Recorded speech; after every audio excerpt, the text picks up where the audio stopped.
Les trafiquants de drogue, décidément, ne reculent plus devant rien. À Roissy, une équipe vient de s'en prendre directement à l'Office anti-stupéfiants.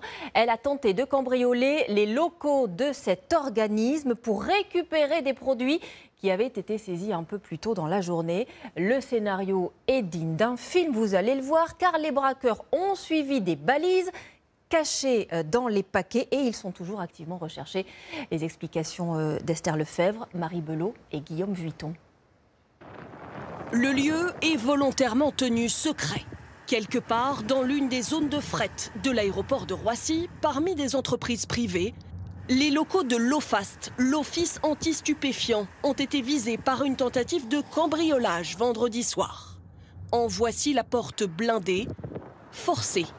En vain. Ils ont essayé aussi de pénétrer dans des sociétés aux alentours. Donc en fait, ils étaient vraiment à la recherche de la drogue. Et du coup, il y a des traces d'effraction, effectivement. Et heureusement, ils ne sont pas parvenus à rentrer dans les locaux. Rien n'a donc été dérobé. Selon les enquêteurs, ces individus suivaient à la trace de la cocaïne saisie quelques heures plus tôt. 23 kilos trouvés par les policiers sur une voyageuse de nationalité colombienne.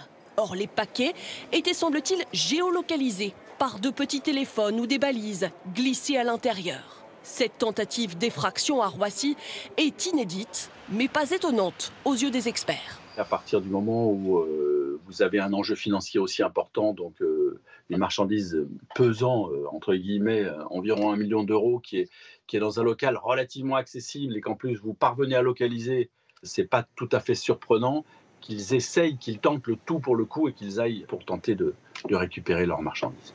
Cet incident doit être une alerte pour les syndicats de policiers. Une fois de plus, à Roissy comme à Orly, ils réclament des locaux plus sécurisés, près de la police aux frontières, surveillés donc en permanence.